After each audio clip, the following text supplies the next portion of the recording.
For months, whispers circulated across Europe and beyond.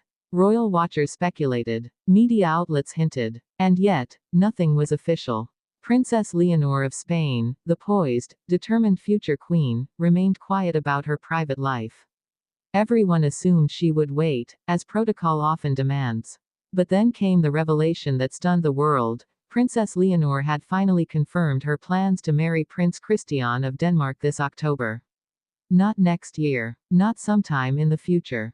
This October. The announcement broke centuries of expectation, rewriting what everyone thought they knew about royal timing, royal love, and royal duty. And yet, even this revelation carries a deeper surprise. This isn't just a wedding between two heirs. It is a union that bridges nations, merges traditions, and carries emotional stakes that extend far beyond palace walls. It is a story of love, choice, and courage, two young royals daring to step forward at exactly the moment they chose. Copenhagen, the city that will host this historic union, is already alive with anticipation.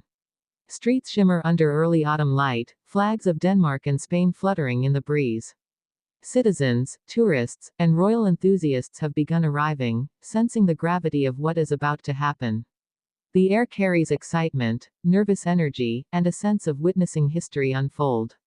But let's step back. To understand the significance of this announcement, we must first look at Princess Leonor herself. As the eldest daughter of King Felipe VI and Queen Letizia, Leonor has been groomed from a young age for the weight of the Spanish crown. Every speech, every public appearance, every carefully curated smile was a lesson in responsibility. And yet, despite the intense scrutiny, she remained human, private, and fiercely independent. It was in the quiet corners of that responsibility that Prince Christian entered her life. Unlike the ceremonial appearances and formal engagements of royal life, their connection grew quietly. Christian, heir to the Danish throne, understood the pressures of expectation. He saw in Leonor not just a princess or future queen, but a partner. And together, they nurtured a relationship that was remarkably normal, yet destined for extraordinary public scrutiny. The announcement of their wedding has ignited more than excitement, it has raised questions. How will the two families navigate centuries of differing traditions?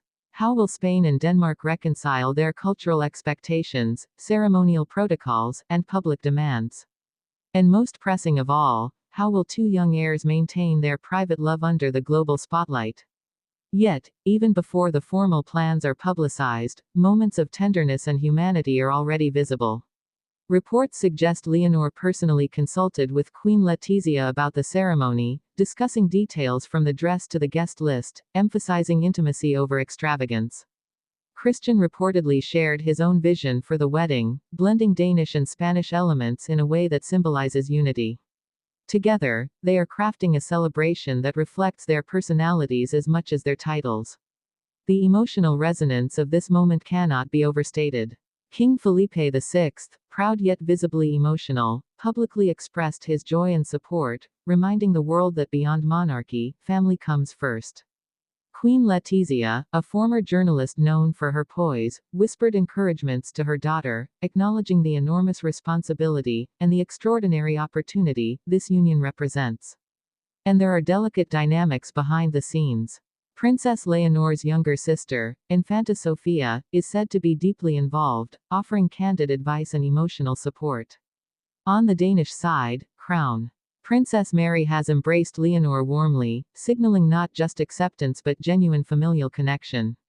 These personal alliances hint at a deeper layer of the wedding. It is not only about nations, but about building trust, love, and unity across families that share history but must now create their own future.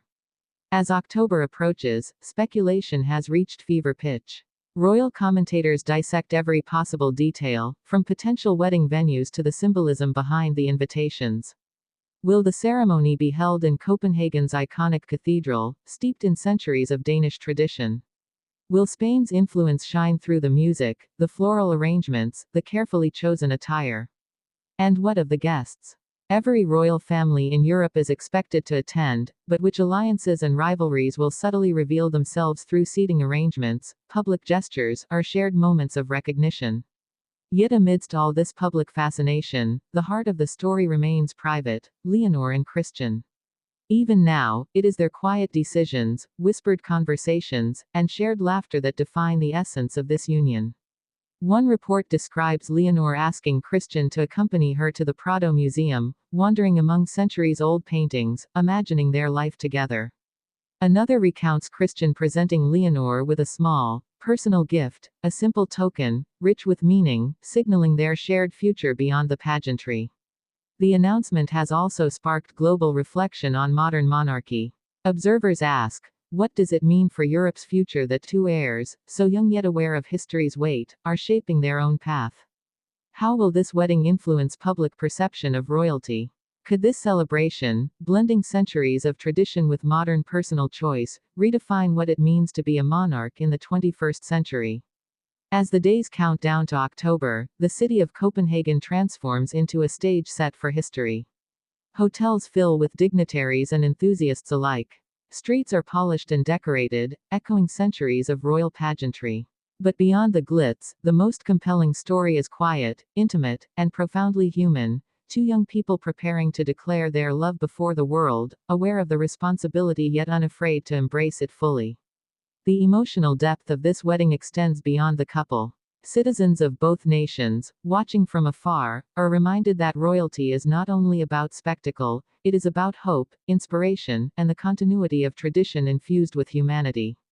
People follow every update, not just to witness glamour, but to feel connected to a story that combines love, duty, and courage in the most public yet relatable way possible. The announcement, the anticipation, the behind-the-scenes moments, the personal choices, they all interweave to create a narrative far richer than a simple wedding. It is a story of identity, legacy, and the human heart. It is a testament to resilience, love, and the courage to follow one's own path within the confines of centuries-old expectations. And when October finally arrives, when Princess Leonor steps forward in her gown, when Prince Christian takes her hand, when vows are exchanged under the gaze of history and family alike, the world will witness more than a union of crowns. They will witness a story of two young people claiming their love and destiny, fully aware of the weight they carry, yet refusing to be defined solely by duty. This is not just a royal wedding. It is a revelation that even in lives scripted by history and expectation, there is room for choice, for love, for humanity. And in this announcement, in these moments of preparation, in these whispered promises between Leonor and Christian, the world glimpses something truly extraordinary, the future of monarchy shaped not by tradition alone, but by the hearts of those who inherit it. Because in the end, this October, the story will not be about protocol, prestige, or pageantry alone. It will be about love, courage, and the unwavering bond between Princess Leonor and Prince Christian, the two young heirs daring to write their own chapter in history.